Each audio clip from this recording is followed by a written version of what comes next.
everyone. Welcome to D16 tonight. I'm your host, Crystal Paco, and joining us live in studio are senatorial candidates, Republican Ben Servino, Republican AJ Balajadia, and incumbent Democrat Tina Rose Muñoz-Barnes. So thanks so much, guys, for sharing your time with us. And as you may know, this show is completely interactive. Almost all of your questions are coming from our viewers who are watching us live on Facebook, and I'm watching too, so I can get your questions. Before we begin, I'll give each of you 30 seconds to introduce yourselves. So let's start closest to me, AJ. Thank you. Thanks for having us here. My name is Albert John Balajadia. Most know me as AJ Balajadia. I am from Chalampago. I'm married and I have 3 children. I have 32 years of experience with the Guam Police Department, and 16 of those years were as PIO of the Guam Police Department. Okay. Tina? Thank you, Crystal and KOAM, for having me. Hapaday, Guam. My name is Tina Rose Muñoz-Barnes. I'm from the village of Chalampago, formerly of Manila. I've been married to Jacob Cruz Barnes from Santa Rita for over 34 years. We have 4 children, 5 grandchildren, and 2 great-grandchildren. Thank you. I hope our people can vote for us. Hapaday, I'm Ben Servino. I'm from Derido, and I'm married to Martha Bamba from Agana Heights. We have 4 children. And my wife just returned back to Guam, and 2 of my sons, so they're really excited to be back in Guam. Okay, so first question.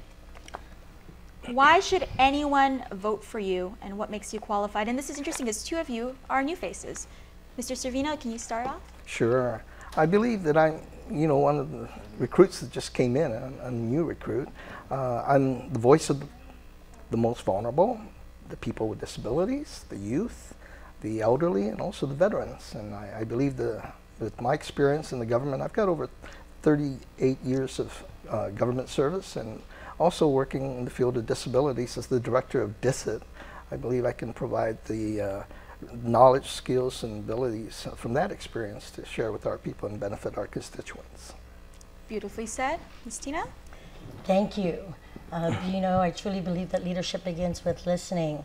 And I believe that I bring good facilitation to the table. I have 34 years of government service working at the Public Defender's Office for 15 years, helping provide legal representation to those in the indigent community.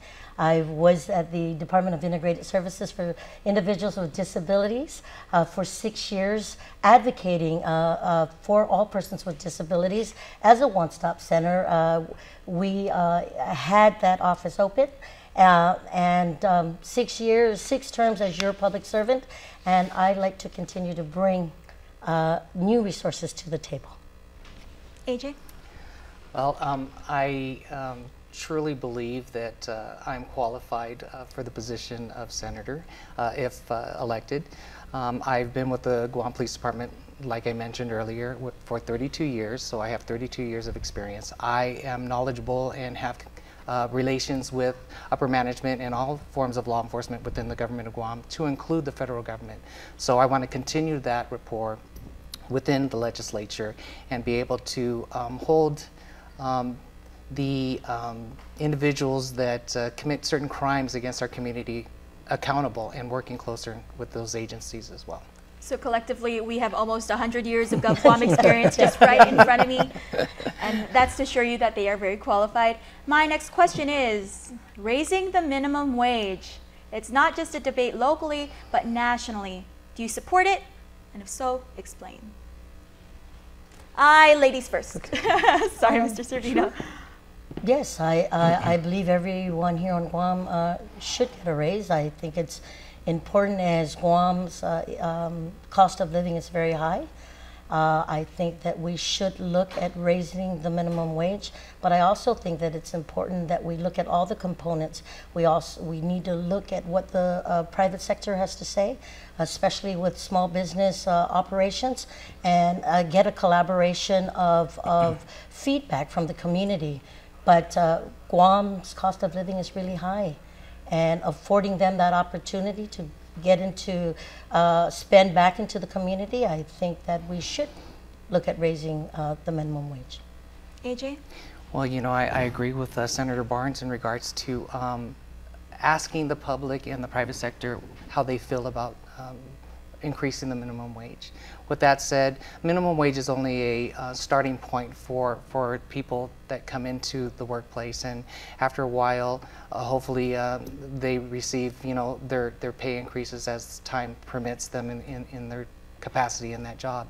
That being said, I think that if an employer is providing the essentials such as medical and dental, then I support the increase of the minimum wage if, in fact, they do not have that benefit.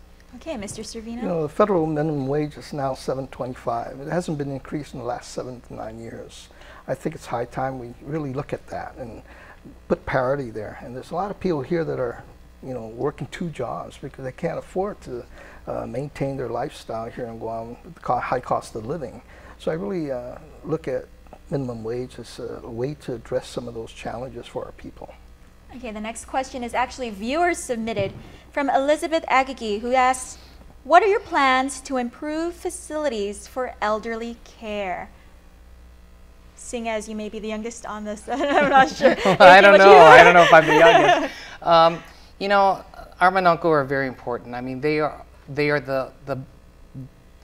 what holds us together as a culture, and we need to take care of our manunko. And you know, times are becoming tougher and tougher with you know, affordable housing and being able to count on your family as being able to, you know, take care of you when you get older.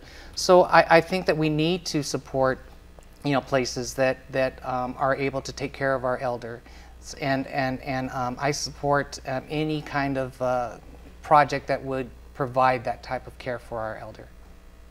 Mr. Servino? You know, the elderly really need an accessible facility. And, you know, that's one of my fortes, is ensuring that it's accessible and it complies with the Americans with Disabilities Act guidelines and accessibility. But, you know, as we look at people who are now becoming elderly, we're going to be there one day, you know, we need to look at the industry of assisted living. You know, because that's an industry that is now forthcoming here in Guam. I know in the States it's very popular, where family members can no longer be able to take care of their loved ones, so they have to rely on assisted living. And Ms. Tina? I totally agree with these 2 fine gentlemen, and I think it's important that we don't even have to look far. We've introduced legislation and closed the gap with a lot of homes, now called summer homes, that provide housing facilities that are ADA compliant for our elderly. And I think it's important that we continue to collaborate with the community and engage to see what the desires and the needs are for our manamkos, so what we call our, who we call our signers. And both recommendations very great. And as we already have that going on right now, I think we just continue to enhance what we already have existing today. Okay, so we've all kind of been in agreeing so far to everything. So at this next question, maybe you might disagree. Okay. What political status do you support? Free association, independence, or statehood, and where do you stand? Ms. Tina, go first. Crystal, I must share with you that if you would ask this question to me even a decade ago, I would have probably said I'd like a closer relationship with the United States. But as I continue to work as your policy maker and as a public servant, I think as I look at my brothers and sisters within Micronesia and around our region, true independence and self-governance of who we are as island people is very important. And I think that we can even look at the parameters of independence. Believe it or not, Palau is a great country. They've been able to have a seat at the table at the United Nations, even our brothers and sisters from Micronesia, and I think it's important that we too can step up to the plate. Okay. Mr. Servino, your stance on political status? You know, personally, coming from the States and coming to Guam, returning back to Guam, and losing that right to vote for the president has really disturbed me. I feel like I'm a second-class citizen. And you know, it's high time that we send a message to Congress and to the federal government that we aren't second-class citizens. We need to look at possible independence. I don't think they'd ever give us statehood. If they did that, they'll probably open up Pandora's box for Puerto Rico to also become statehood. And I don't think they want to do that, because Puerto Rico, again, they go bankrupt because a lot of people there are living in poverty. Okay, and AJ? Again, I'm going to have to agree with my colleagues here. You know, I truly believe also in if it was to be held today, I would support independence. I truly believe that we can still have a relationship with the U.S. government, but we need to be able to be heard. We need a voice, and our people are tired, and we really need to be able to step up and fight for who we are as people. Okay, beautifully said. Our next question is viewer submitted from Oralo Aflaqui Jennifer. She's asking, are you willing to cut your pay? And are you willing to have the community vote for your pay raises instead of you overall? Who wants to go first? Say that question. Please repeat the question. It's, are you willing to cut your pay? And are you willing to have the community vote for your pay raises? Okay, AJ first. Well, I'll answer that. Being that I'm not in the legislature, you know, I certainly cannot speak for the senators that are sitting there now. If given that opportunity in the 34th Guam legislature, that would be something that I would have to definitely do my homework on. But if it's the will of the people, then I support the will of the people, regardless of what the outcome of that would be. Okay, Ms. Tina? Well, I want to share with you, Crystal, in the 27th Guam legislature, we did have our pay cut by 20%, and I have no problems with that. Working with the mayors and the vice mayors, or the 24/7 responders to everything that happens in their villages, we worked really hard to get them into the Competitive Wage Act. And now that they're in it and we're included, I committed to the mayors and the vice mayors that I would not have that taken away from them. So I did not vote for the repeal. But if you ask me to take my pay raise away and then have the people vote for it, I definitely would support that effort. Mr. Servino? I too would support it. Again, you know, I took a pay cut to come to Guam. And, you know, to me, it's not about the money. It's about giving back to the community, giving back to our people.